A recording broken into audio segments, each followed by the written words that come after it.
Hello, this is Hollywood Joe from Hollywood's World of Sports, coming to you today with another edition of Hollywood's Hot Topics. And folks, WWE has been around for a very long time now, as you all know.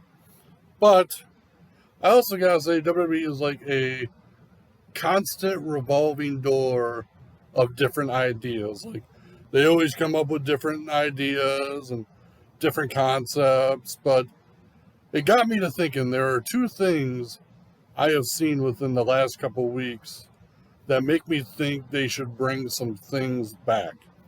And the first is I want to talk about WWE Thunderdome.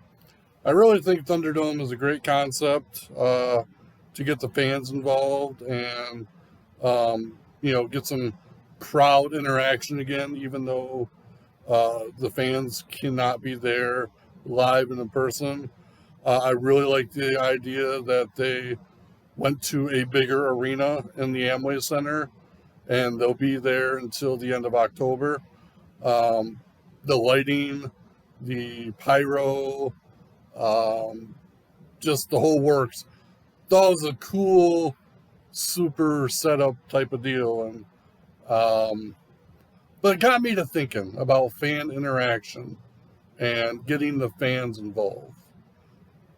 And one thing they did back in the early mid to 2000s was a pay-per-view called Cyber Sunday. And before it was Cyber Sunday, it was Taboo Tuesday. They actually had a pay-per-view on a Tuesday night, which honestly I thought that was brilliant because Tuesday nights was a very slow night for television back then. But during this pandemic and this time of isolation and no fans, I think it would be a great idea um, if WWE brought back Cyber Sunday. Get the fans involved. Let them vote on stuff. Let them decide who they want to see face certain people. Like have like all the titles on the line, and let the fans determine the challengers. That would be absolutely phenomenal. Or, if WWE doesn't want to do it, or Raw and SmackDown, I should say, why not have that be an NXT Takeover? We could call it NXT Takeover Cyber Sunday.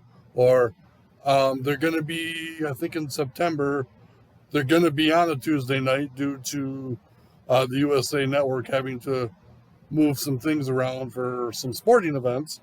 So why not have it be NXT Taboo Tuesday? Again, you can have all the titles on the line. You can have the fans vote on the challengers of those titles. I just think it would be a great way to get the fans involved and get them interacting with the product again.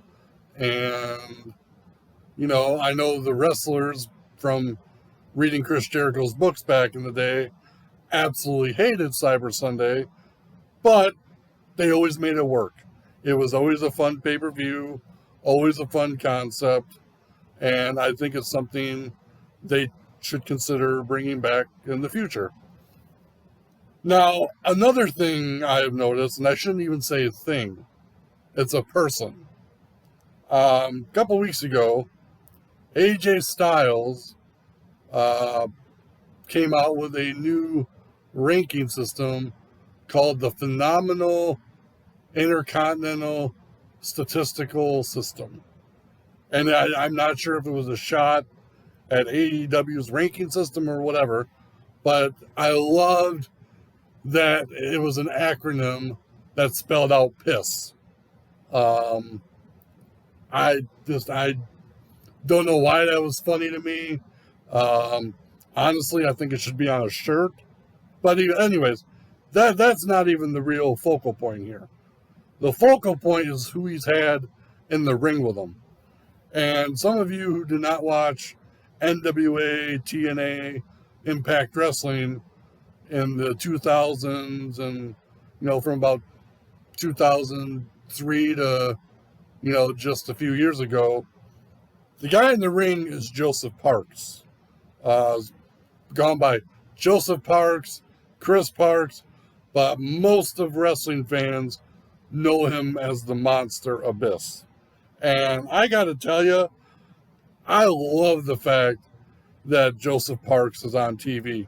And I love the fact that AJ Styles is berating him whenever he loses a match or whenever things don't go his way. Now, I personally would love to see the Monster Abyss show up in WWE. I mean, could you imagine Abyss versus Bray Wyatt? Abyss versus Braun Strowman? Abyss versus Drew McIntyre versus Baron Corbin? Hell, even if you went down to NXT, Abyss versus Karrion Kross. And I think it was done in Impact Wrestling, but come on, let's see that on a bigger level.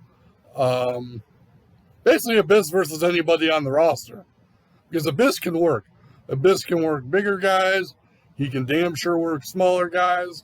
I think bringing back the Monster Abyss would be such a good, bold, great, phenomenal move for WWE. I mean, I know he's kind of, he's getting up there in age and he hasn't wrestled in a couple of years. But I think if he got back in shape, and Lord knows they have the WWE Performance Center, I think the Monster Abyss would do great in WWE. Put him in some no DQ matches. Put him in Bray Wyatt's Swamp or whatever, whatever it could be. Put him inside Hell in a Cell. And let's see what happens. I mean, when I have seen him with AJ Styles the last couple of weeks, my wheels have been turning. And I really, really hope Vince McMahon's wheels are turning because, like I said, the Monster Abyss would be, on a part-time basis. I don't think he needs to wrestle full-time. But if he showed up every once in a while and cleaned some house, I think that'd be great. But those are the two things that have really stuck out to me the last couple of weeks. Just the fan interaction and how they could bring Cyber Sunday back. And obviously, Joseph Parks being with AJ Styles has been absolutely awesome and wonderful. And it got my wheels to thinking about the Monster Abyss. But, those two things have the capability of being something special. So, no, I don't need to ramble on all day about either thing. Just wanted to share that with you guys. I'm curious to know your thoughts on the idea of bringing back Cyber Sunday and the idea of bringing Abyss to the WWE as a performer. So let me know what you guys think. I'd love to hear from you. Again, my name is Hollywood Joe from Hollywood's World of Sports. As always, you can check me out on Facebook, YouTube, Twitter, Reddit, Instagram, Hollywood'sWorldOfSports.com. And as always, controversy doesn't come without criticism.